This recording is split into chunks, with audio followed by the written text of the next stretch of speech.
Bonjour Benjamin Fraser, nous sommes dans les locaux d'Investim. Eh bien, je vais te laisser te présenter et nous présenter cette société. Merci Fabien, bonjour. Alors Benjamin Fraser, je travaille dans cette société depuis maintenant un petit peu plus de 2 ans. Investim Wealth est une structure de conseil en investissement financier qui existe depuis un peu plus de 10 ans. Mais le groupe Investim exerce 3 activités, qui sont 3 activités un peu différentes l'une de l'autre, qui restent dans le monde de la gestion d'actifs.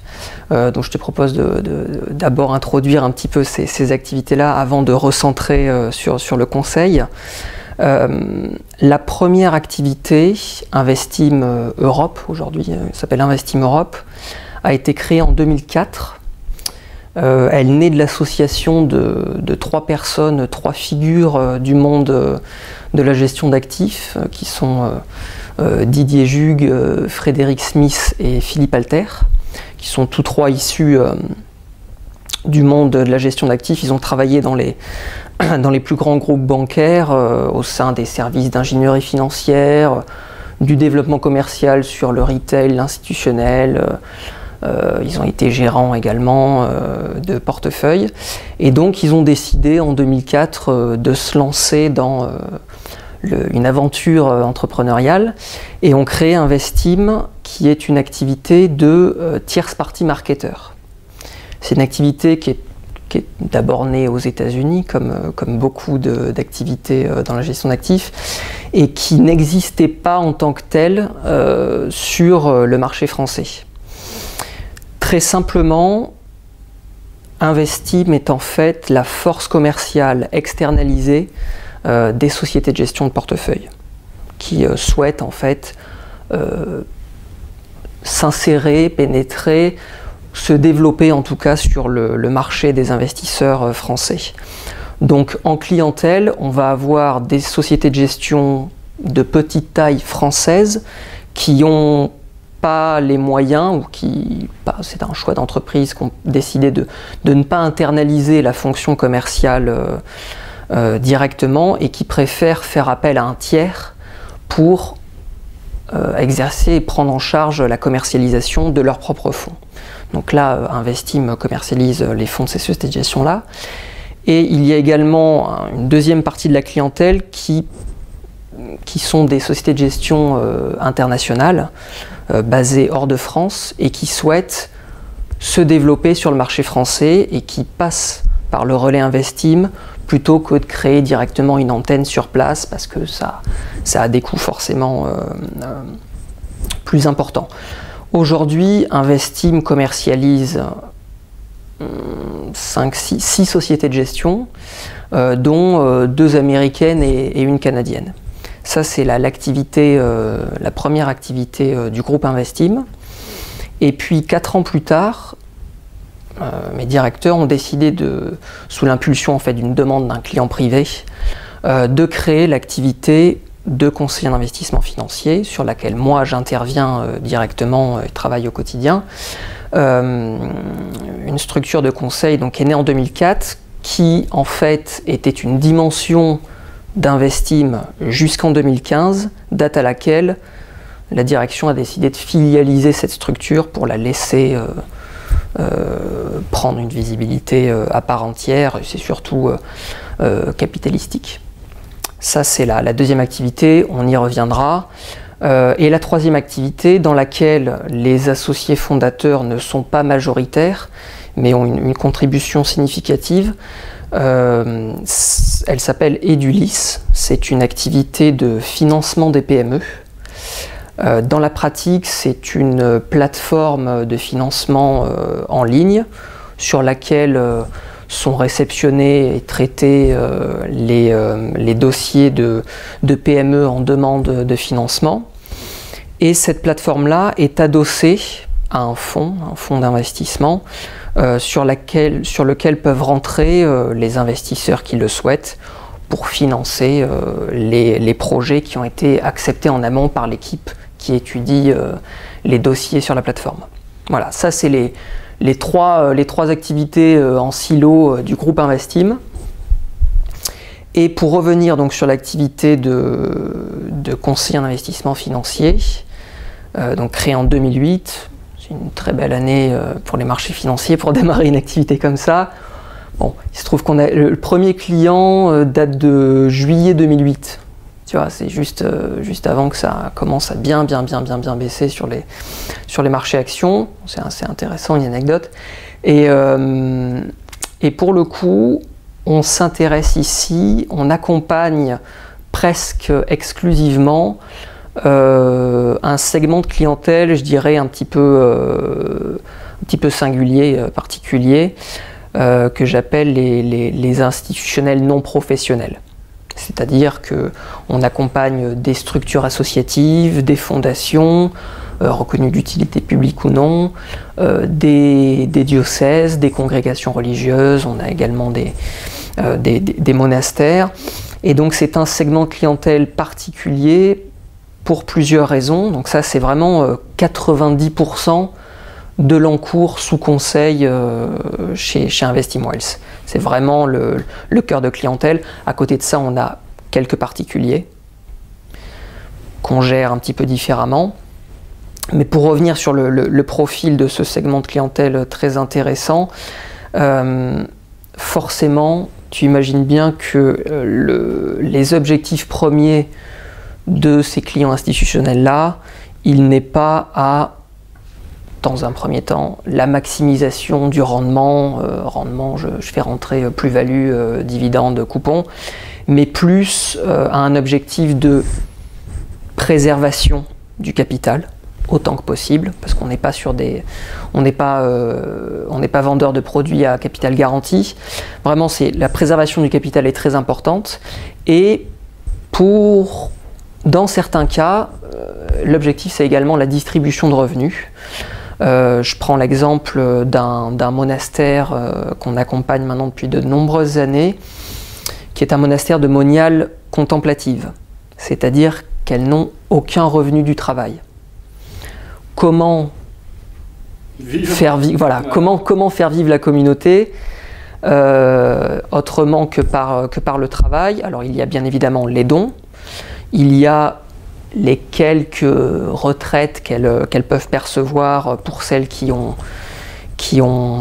pu travailler avant de rentrer dans la communauté.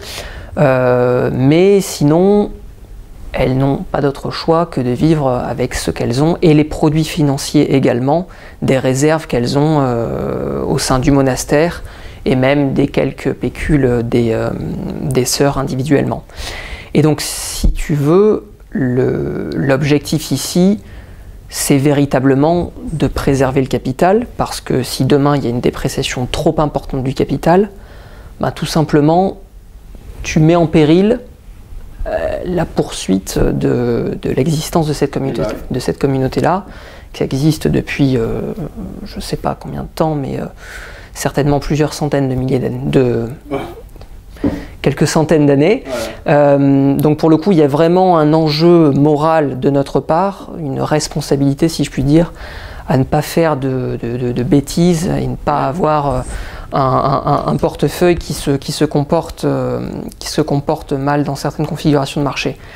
La deuxième chose, sur la distribution de revenus, c'est très important pour elle.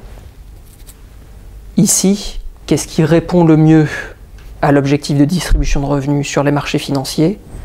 C'est la classe d'actifs obligataires. Donc, les portefeuilles qu'on construit aujourd'hui pour ces clients-là, et pour la majorité de nos clients en fait aujourd'hui, tournent autour de l'actif obligataire. On travaille énormément l'actif obligataire. Ça, c'est pour la préservation et la distribution du capital. À côté de ça, on a quand même un métier dans lequel on essaie d'optimiser les choses. Quand même, nous, l'objectif, c'est de rendre de la performance. Donc, on essaie d'optimiser au mieux le couple rendement-risque, en fait. Et donc, pour ça, on augmente un petit peu le risque avec la classe d'actifs actions, et on arrive à avoir un portefeuille qui a un cœur obligataire très solide, sur lequel on vient greffer des actions pour essayer de délivrer de la performance, un petit peu booster la performance du portefeuille à long terme, et viser des niveaux de rendement confortables, mais sans aller faire du 30% par an bien évidemment, parce que ce n'est pas le sujet pour ces clients-là en fait. Donc globalement, sur les portefeuilles, en termes d'allocation d'actifs, on est sur des profils 70-90% de l'actif est investi en obligations et 10 à 30% en actions. Ça, c'est vraiment le cœur de la stratégie d'investissement, de la stratégie d'allocation d'actifs chez InvestimWealth. C'est quelque chose qui marche très bien à long terme. On est sur des fourchettes de rentabilité annuelles entre -5 et +15 en fait. On arrive confortablement sur ces niveaux-là. Voilà, ça c'est pour l'allocation d'actifs. Après, je ne sais pas si tu veux rentrer un petit peu plus dans le détail sur la méthode plus en pratique sur les obligations, sur les actions. Oui. Juste, déjà, tout ce que tu as présenté est très intéressant puisque on voit donc une activité très structurée avec... voilà, on pense à... Alors, pour être simple, l'audience de Vidéobourse aujourd'hui c'est 11 000 et quelques centaines de personnes, d'abonnés sur la chaîne YouTube. Principalement, ça va être des épargnants particuliers qui cherchent des idées d'investissement en bourse, d'où le nom Vidéobourse. Ça va être aussi des professionnels, notamment qui travaillent dans le secteur de tout ce qui est courtage, etc. Et quelques gestions et quelques gestionnaires que j'ai pu interviewer à différentes reprises, etc. Parfois, on a la finance, les marchés financiers, c'est quelque chose de très large, il y a des activités très différentes.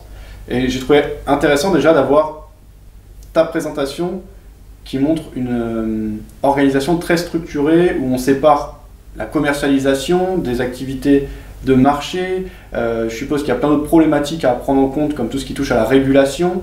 On voit que les clients finaux peuvent être complètement différents et pas forcément ceux auxquels on pense par rapport à ce que tu viens de décrire. Et du coup, tout le monde n'a pas eu tous les mêmes attentes par rapport au risque, au rendement recherché, etc. Donc tout ça, je trouvais ça intéressant. Effectivement, donc privilégier un faible niveau de risque, ça vous amène à vous concentrer sur les obligations. Donc je suppose les obligations d'État ou également les obligations d'entreprise. Que de l'obligation d'entreprise. D'entreprise uniquement. Oui. Et comment vous faites votre choix? Et est-ce que c'est facile d'aller chercher du rendement, sachant qu'on a des taux extrêmement bas ces dernières années et que ça continue à baisser pour le moment? Oui, alors ça continue à baisser. Aujourd'hui, les taux remontent un petit peu quand même. Aujourd'hui, vraiment, pour être très pratique, les portefeuilles construits, il y a un portefeuille qui serait construit en fait aujourd'hui. On pourrait typiquement lui faire obtenir une fourchette de rendement actuariel, donc c'est le rendement à l'échéance de toute la poche taux du portefeuille, autour de 1,5 de rendement actuariel, pour une exposition, une durée de vie moyenne des obligations autour de 3 ans et demi, 4 ans. Ça, c'est un objectif aujourd'hui qu'on pourrait atteindre relativement facilement sur un portefeuille qui démarre à aujourd'hui.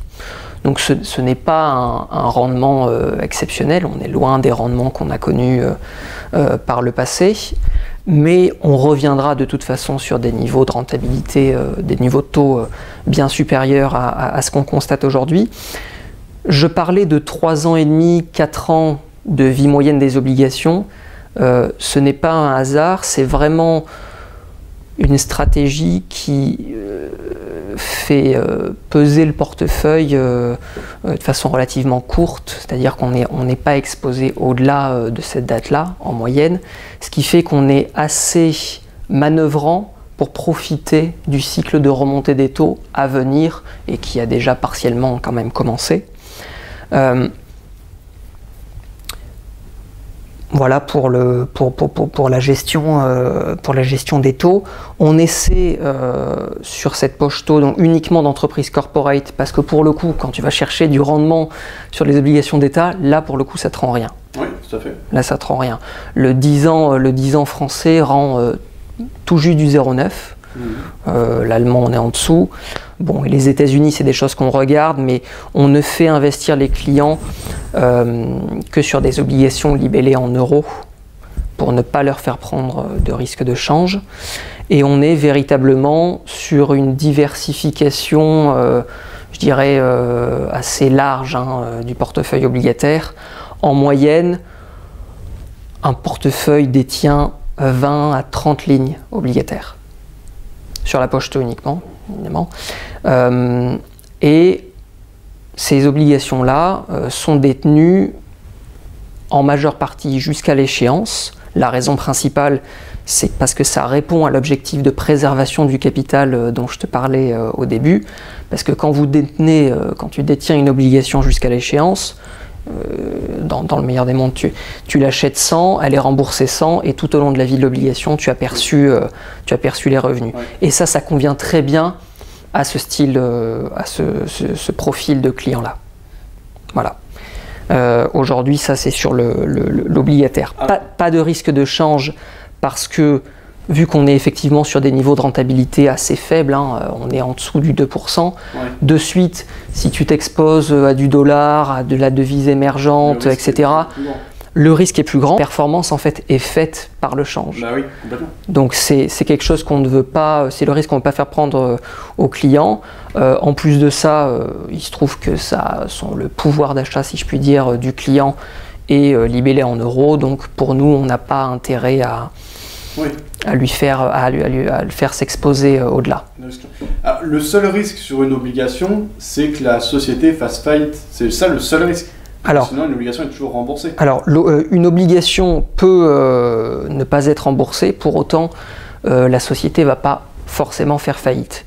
Alors, il y a des conditions. Oui, c'est un peu compliqué, mais il peut y avoir des conditions, effectivement. La chance qu'on a sur l'actif obligataire, c'est que effectivement, dans le cas où une entreprise est liquidée, comment on liquide une entreprise? En premier, on rembourse tout ce qui est dette bancaire, sur le passif du bilan, tout ce qui est dette bancaire. Ensuite, on rembourse ceux à qui on a emprunté sur les marchés, donc les porteurs d'obligations. Et ensuite, s'il reste de l'argent, c'est les actions qui sont remboursées, les actionnaires à la fin. Donc, le risque, si tu veux, il est mesuré. Aujourd'hui, de toute façon, les obligations corporate, donc d'entreprise, qu'on recommande à faire intégrer en portefeuille des clients, ce sont des entreprises, je suis sûr, si je te montre un portefeuille, les 3/4 des émetteurs, tu les connais au moins de nom. En fait, on n'est pas à faire des paris sur du high yield, si tu veux, sur des obligations à haut rendement spécifiquement. C'est pour ça que je te parlais profil de risque aujourd'hui. On pourrait rendre du 1,5 de rendement actuariel sur une vie moyenne de 4. C'est pas avec de l'obligation dette émergente que tu fais ces rendements-là. Forcément, si tu as un portefeuille 100% à yield, tu peux avoir du 5% de rendement à échéance 2 ans. Mais le sujet, là encore, c'est de faire correspondre le niveau de risque du client avec ce qu'il peut avoir en portefeuille. Donc aujourd'hui, la proportion d'obligations à yield qu'on a en portefeuille, alors c'est compliqué de parler d'un portefeuille plus qu'un autre parce que on fonctionne par mandat. Donc toutes les règles ne sont pas les mêmes d'un portefeuille à l'autre. Mais en moyenne, on fait intégrer quand même une petite proportion de high yield. Alors j'entends high yield, c'est la meilleure qualité du high yield. On n'est pas sur de la dette grecque, on n'est pas sur l'entreprise en semi-faillite, là aussi c'est pas le sujet.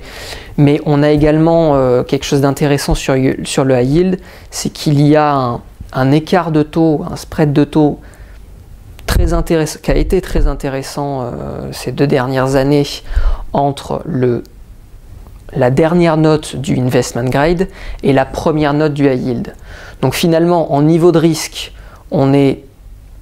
ça se touche, c'est quasiment le même risque, sauf que réglementairement parlant, tu as des institutions qui n'ont pas le droit d'investir sur des obligations à haut rendement, high yield. Donc forcément, qui ne peuvent pas investir à partir de la première notation du high yield, elles ne peuvent pas investir.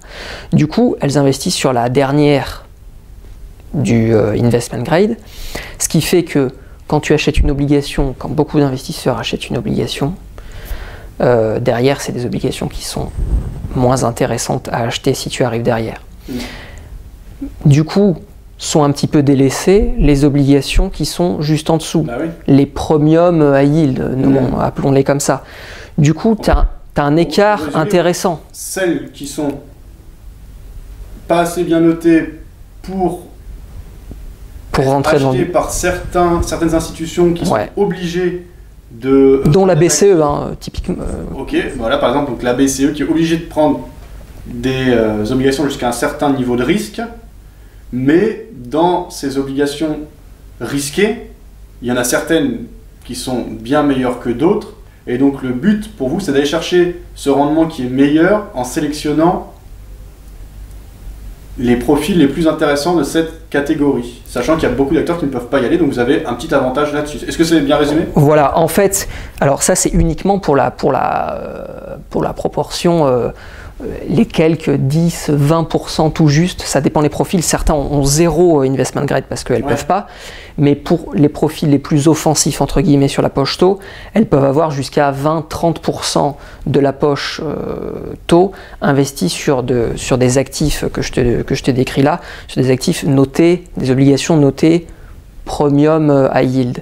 Et donc effectivement, on explique ça aux clients en disant, bon finalement, plutôt que d'avoir un portefeuille 100% investment grade, moi je vous propose un portefeuille 80% investment grade, et puis on va aller chercher du high yield, mais du high yield quand même de très bonne qualité, sur une petite proportion, pour essayer d'avoir un meilleur rendement. Parce qu'en fait, sur un niveau de risque à peine plus élevé, tu as un écart de taux considérablement intéressant en fait, enfin, qui est très intéressant. Voilà.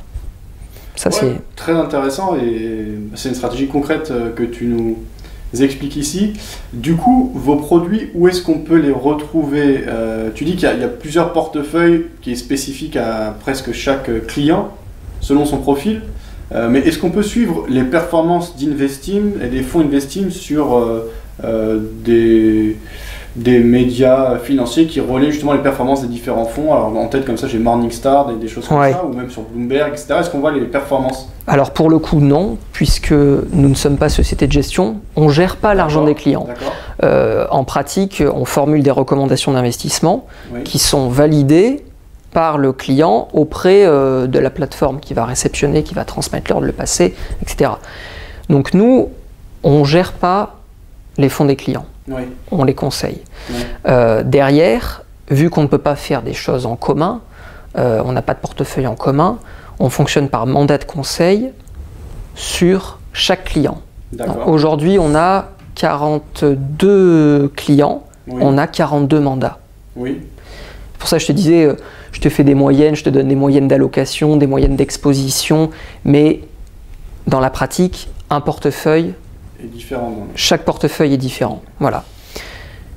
Donc pour le coup, il n'y a pas de cette notion de fonds et il n'y a pas cette notion possible de suivi de la performance, puisqu'on est sur de la gestion. C'est comme un service de gestion privée au sein d'une société de gestion.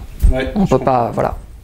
Alors, quelles sont les conditions pour travailler avec Investim? Est-ce que tu as dit que donc, principalement c'est des institutionnels, parfois non professionnels, tu as expliqué la distinction, mais est-ce que vous avez des particuliers? À partir de combien les tickets d'entrée? À partir de combien c'est intéressant de effectivement, donc là je te parlais bien sûr du plus gros, mais à côté de ça, on a de l'ordre de 10% de l'encours sous conseil, c'est du particulier. Alors il y a deux catégories de particuliers. Ceux qui ont la même stratégie patrimoniale que les institutionnels que nous avons, qui fait que ça va être un portefeuille à rendement modeste, mais ça lui va très bien parce que par ailleurs il a déjà des portefeuilles, une exposition à 100% actions, il a déjà ce qu'il faut ailleurs. Lui, il veut valoriser quelque chose sereinement, et donc là on lui fait la même stratégie, on construit avec lui une stratégie similaire au portefeuille de nos institutionnels. Mais à côté de ça, on a également des particuliers qui veulent faire du 100% action, et on le fait. On les prend ce sont pour le moment exclusivement des PEA, des plans épargne en action. Ah oui. Oui. On conseille également des plans épargne en action. Et alors, j'ai pas décrit comment gérer la petite poche action qu'on avait sur le portefeuille de nos institutionnels, mais la stratégie développée sur ces actions-là pour les institutionnels, finalement, on la réplique et on l'ouvre à 100% du portefeuille pour les clients PEA. D'accord. Et là, ça va être à partir de quoi? 100 000 euros Alors le PEA, pour le coup, il n'y a pas de limite, même plus faible. Combien c'est intéressant de... En fait, sur la stratégie action que nous avons, on ne fait pas détenir d'actions en direct. On a une stratégie d'investissement à 100% via des OPCVM. D'accord. Voilà. Pour plusieurs raisons. La première, c'est que ça te permet justement pour des faibles montants d'avoir une diversification. Je reviens souvent sur la diversification, mais c'est essentiel pour un petit peu réduire le risque des portefeuilles. Tu peux avoir une exposition au monde entier via des actions, via des OPCVM actions, avec quelques milliers d'euros. C'est très facile. Tu achètes des parts de fonds. Tu achètes des parts de fonds. Donc demain, bon, pour le PEA, c'est limité à l'univers européen. Mais demain, un PEA de 1500 euros, il peut être géré chez Investim, enfin géré, conseillé par Investim, parce que qu'est-ce qu'on va lui faire faire? On suit de toute façon quotidiennement les OPCVM qui nous intéressent, on regarde comment les gérer au quotidien, mais avec 1500 euros sur des OPCVM, sur 8 OPCVM, à 100 euros la ligne, 100 euros la part, tu as largement de quoi faire. Donc 1500 euros, c'est possible. Un portefeuille qui aura 150 000 euros, c'est juste qu'au lieu d'avoir une part, il aura 100 fois plus de parts du même fonds. D'accord, mais ça ne change pas, il n'y a pas de frais fixes. Alors, effectivement, sur la rémunération d'Investim Wealth, comment nous on se rémunère, tu es sûrement au courant, depuis le début de l'année, le règlement MIF 2 est entré en vigueur. Oui. Ça change beaucoup de choses dans la gestion, mais pour nous, ce qui nous concerne, ça change quelque chose sur justement le modèle de rémunération. Nous, il se trouve que historiquement, en fait, on était déjà aligné à ce qu'a demandé MIF 2, c'est-à-dire transparence sur les frais, ne vous rémunérez plus sur les rétrocessions des producteurs, sociétés de gestion que vous avez, ou alors si vous vous faites rémunérer par ça, dites-le explicitement au client en disant voilà, je vous conseille ces fonds-là, vous ne me donnez pas d'honoraires de conseil, par contre, vous inquiétez pas, je me fais rémunérer par les producteurs. Ouais. Là, nous, il y avait un sujet, mes directeurs dès le début ont vu un sujet de conflit d'intérêts entre la délivrance d'un conseil objectif, finalement, et autre chose, ce qui fait que nous, quand on fait intégrer des OPCVM au portefeuille des clients, on ne prend aucune rétrocession. Pour être plus exact, on prend ces rétrocessions, sinon on les perd, mais on les restitue à 100% aux clients. Ce qui fait que, à travers ce processus-là, tu démontres au client que le fonds que tu lui as fait intégrer, c'est pas parce que la société de gestion Y te rémunère mieux que la société de gestion X. Et du coup, tu as préféré mettre dans le portefeuille le fonds de la société de gestion qui te rémunère le plus. Là, nous, ce sujet-là, on l'évite. Du coup, on l'inhibe avec ce processus-là. Et donc aujourd'hui, MIF 2, ce qui est bien dans MIF 2, c'est que quand tu fais signer la lettre de mission au client, tu lui dis monsieur, madame Intel, je vais vous délivrer un conseil indépendant ou pas. Si c'est indépendant, le conseiller en gestion de patrimoine ne peut pas se rémunérer par les rétrocessions des producteurs. Il est obligé de facturer des honoraires. Et finalement, c'est bien comme ça. Ou alors il dit rien en fait, parce que commercialement c'est un peu invendable de dire je vais te délivrer un conseil non indépendant. Il dit simplement qu'il va délivrer un conseil, mais qu'il va se faire rémunérer par les producteurs. Et donc du coup, dans ce format-là, il n'y a pas facturation d'honoraires. Ou alors une facturation, mais moindre. Oui. Voilà. Ce qui fait qu'aujourd'hui, nous, notre rémunération, c'est 100%, et ça a toujours été comme ça, 100% en honoraires de conseil. D'accord. Oui. Assis sur les encours. Donc, il faut quand même... assis sur les encours, c'est-à-dire c'est uniquement un pourcentage ou... Voilà, c'est un pourcentage des encours tous les ans, payés mensuellement, trimestriellement. Ok. Très bien. Alors, je te suis sur les réseaux sociaux et tu publies régulièrement, même quotidiennement, des brèves de marché où tu décris toute l'actualité du jour. C'est assez bien fait. D'ailleurs, j'invite l'audience à s'y inscrire. C'est un service gratuit. Quel est l'objectif pour vous? Est-ce que c'est de vous faire connaître, de montrer un peu votre savoir-faire et votre manière de comprendre, d'interpréter l'actualité au jour le jour? Oui, alors en fait c'est très... le travail a un but très pédagogique en fait. On est très axé là-dessus chez InvestimWells, toujours à expliquer les choses, la transparence, etc. C'est pas une posture de dire ça, hein, c'est vraiment, effectivement tu le disais, la finance est complexe, etc. Expliquer les choses, mettre les choses en face de la personne, finalement on y gagne. Et donc le travail de la rédaction des Breakfast News, c'est comme ça que la rubrique s'appelle, répond à cet objectif-là pédagogique finalement. Donc c'est envoyé effectivement, aujourd'hui j'ai des centaines de personnes qui la reçoivent parce qu'elle est visible sur les réseaux sociaux, et je l'envoie également en newsletter matinale sur les adresses email des gens qui se sont abonnés. Et effectivement, ça reprend l'actualité chaude de notre métier, enfin de notre industrie de la veille. Hein. Voilà. Alors en ce moment, ça parle beaucoup de Trump, donc il y a souvent un article sur Trump. Voilà, les marchés qui ont bougé.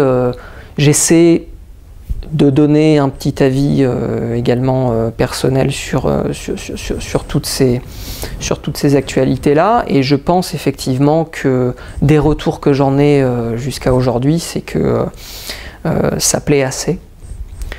C'est rédigé à la fraîche tous les matins. Donc voilà, non, je suis content pour que tes abonnés puissent éventuellement, si ça les intéresse, s'y abonner à leur tour. Vous pouvez aller sur le site InvestimWells, vous trouverez dans la rubrique Breakfast News, renseigner les informations, l'email en fait, hein, pour pouvoir la recevoir. Très bien.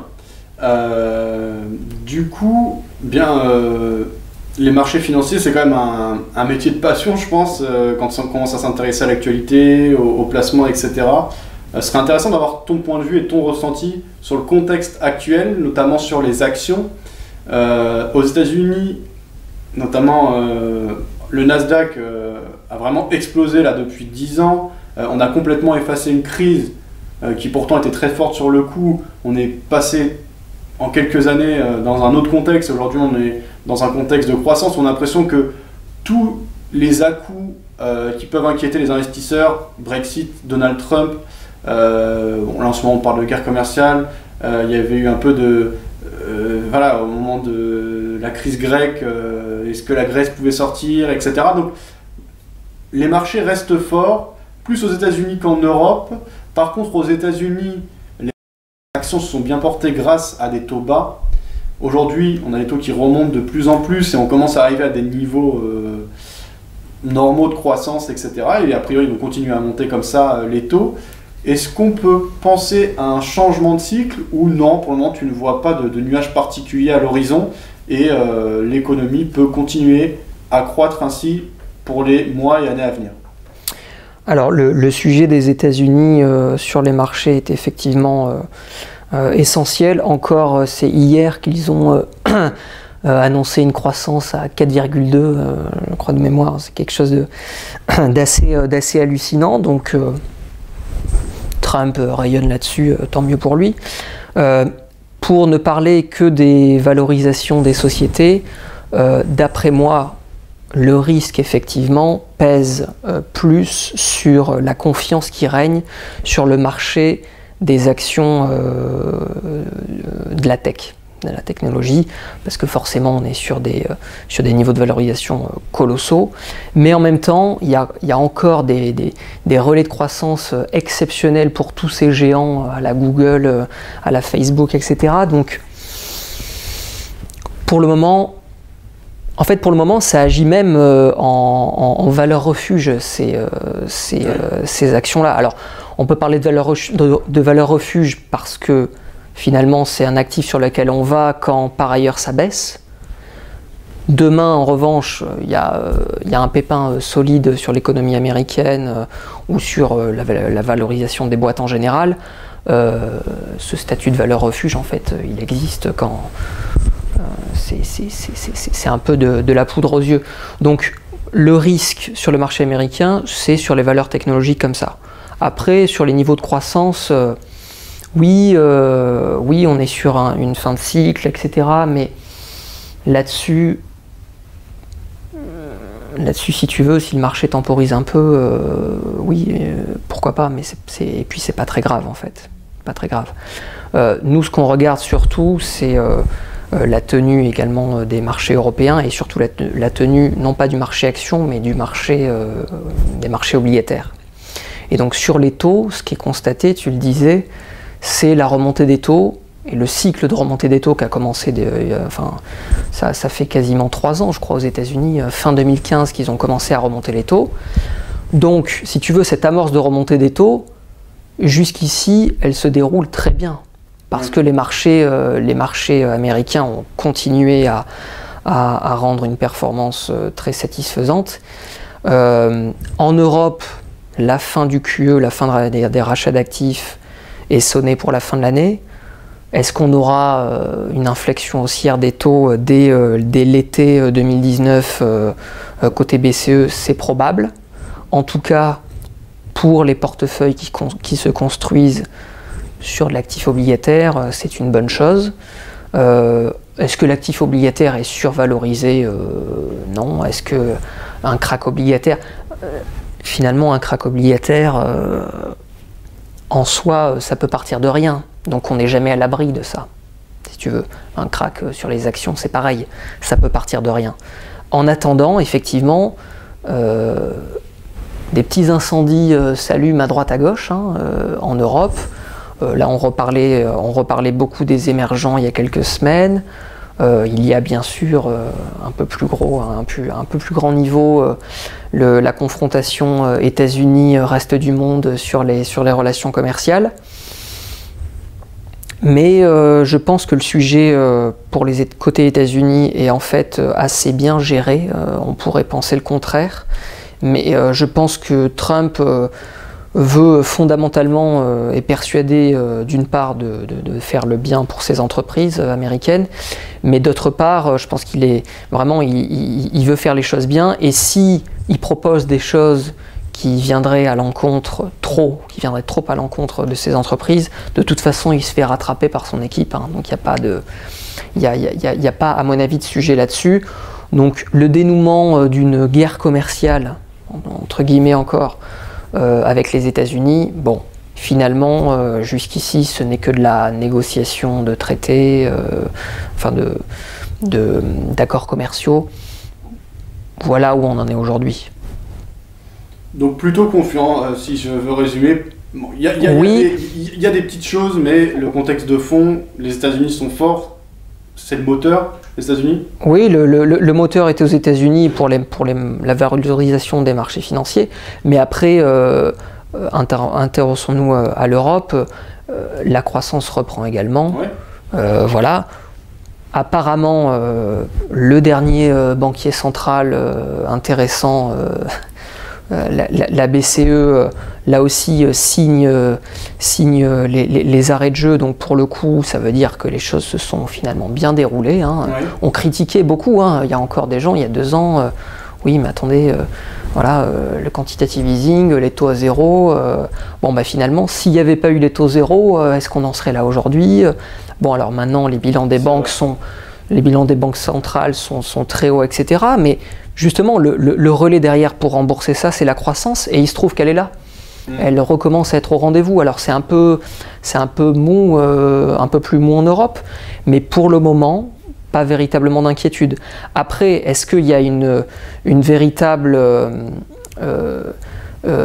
opportunité à l'achat à rentrer sur les marchés actions, en tout cas aujourd'hui?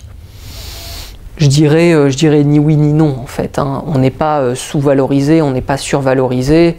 Voilà. Aujourd'hui, pour faire un coup, il faut de toute façon attendre des baisses de marché. Donc là aujourd'hui, rentrer sur les actions pour essayer un plus 15 à horizon 3 mois, d'après moi, c'est pas forcément bien vu, quoi. D'accord.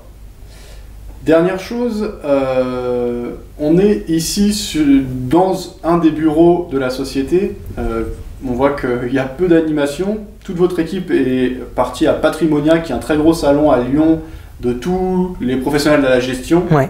des métiers autour de la gestion, etc. Je suppose que c'est très important dans ce secteur d'être toujours au courant de ce qui se fait, de ce que font les autres acteurs, des tendances. Et pour ça, bon, bien sûr, il y a des rendez-vous, des salons, des conférences. Et quels sont les outils d'information que vous utilisez pour prendre l'information, où vous prenez l'information et comment vous repérez Alors pour le coup, à Patrimonia, effectivement, sont présents et présente notre équipe commerciale sur l'activité Investim Europe, que je décrivais au tout début, puisqu'effectivement Patrimonia, c'est la rencontre entre la plupart de l'audience des chargés en gestion de patrimoine et des producteurs sociétés de gestion. Et nous, il se trouve qu'à travers l'activité TPM, vu qu'on commercialise plusieurs sociétés de gestion, on est rangé dans les sociétés de gestion, donc c'est intéressant d'aller voir cette audience-là pour parler des fonds, tisser des relations. Effectivement, c'est le salon le plus intéressant sur le sujet. Après, pour nous, nos sources d'information,